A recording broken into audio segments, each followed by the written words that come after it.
Hey everyone, today we're going to talk about a moment in history that totally changed the game, not just for one country, but for the whole world.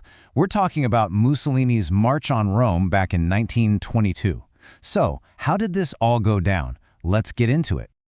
Think about it. How can a single march, not a war, not a huge bloody revolution, completely flip a country on its head?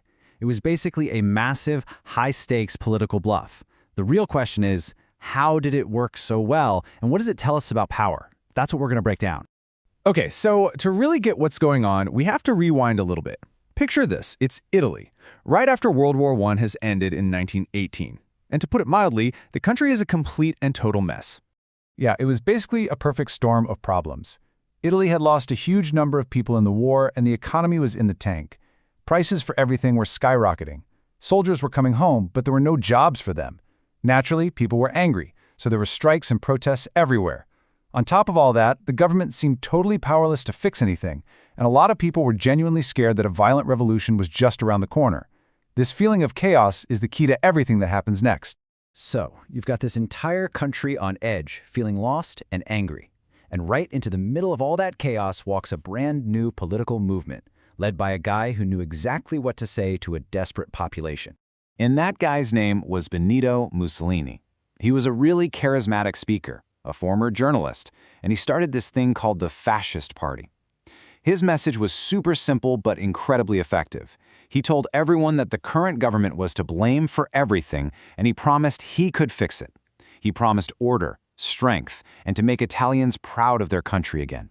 And for a nation that felt weak and humiliated, that sounded pretty good. So you hear that word, fascism, a lot. But what does it actually mean? Well, to put it simply, it's a political system where one person, a dictator, has all the power. The government controls pretty much everything, the economy, the media, you name it.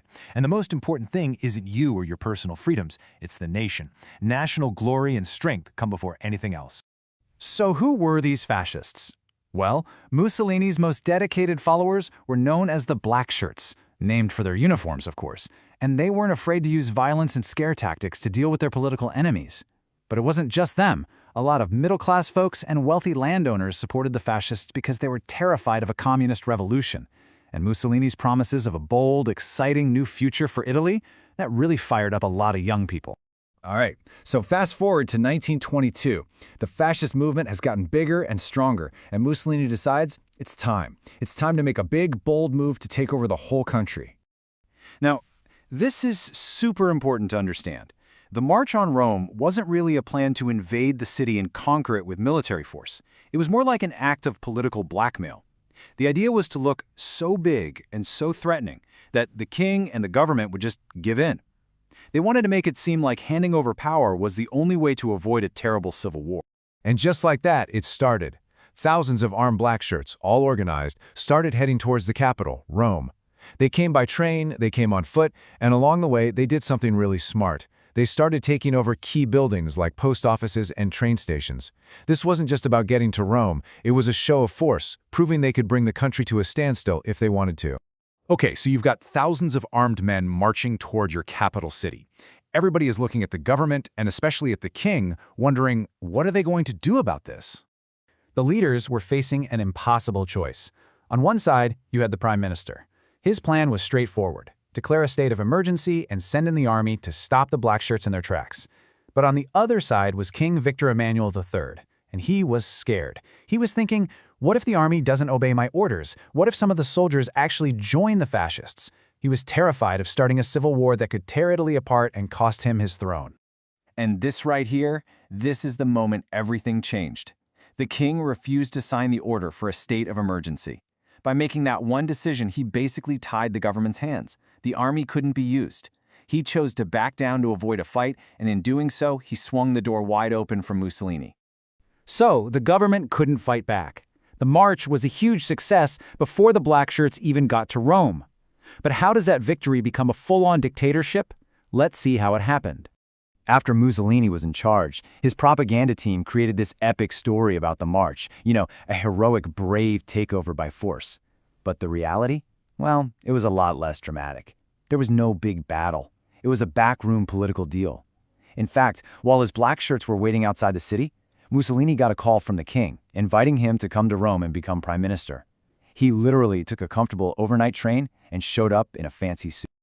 Once he was in power, Mussolini moved fast. He started taking apart Italy's democracy one piece at a time. First, he changed the voting laws to make sure his party would always win. Then, he shut down any newspapers that dared to criticize him. Anyone who spoke out against him was arrested or forced to leave the country. And finally, he gave himself the title Il Duce, which means the leader, and basically made himself the absolute ruler.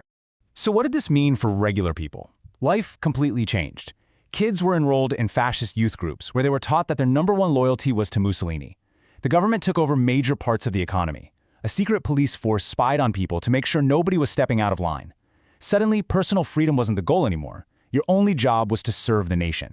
But the story doesn't end in Italy. The ripples from this event spread far beyond its borders, casting a really long and dark shadow over the rest of the world. You have to remember, people all over Europe were watching this happen, and some of them, well, they were taking notes. Other leaders who wanted total power saw what Mussolini did and learned a valuable lesson. You didn't need a massive bloody war to take over. You could do it with a mix of popular support, organized threats, and smart political moves. Mussolini had basically written a playbook for how to kill a democracy. You can literally draw a straight line from that march in 1922 to Italy becoming a full dictatorship a few years later. That, in turn, inspired other fascist movements across Europe in the 1930s, and all of it eventually led to Italy joining forces with Germany and entering World War II in 1940. The consequences were absolutely catastrophic. So what's the big lesson here? Well, the story of the March on Rome is a huge reminder of just how fragile democracy can be, especially when people are scared and angry. It shows us that systems built on freedom and laws aren't guaranteed to last forever. They have to be protected from people who want to tear them down with fear and threats. And that really leaves us with one final big question to think about. When you see how an entire country's democracy was basically given away because of fear and political games, what can that story from 100 years ago teach us about the challenges we face in protecting our own democratic values today?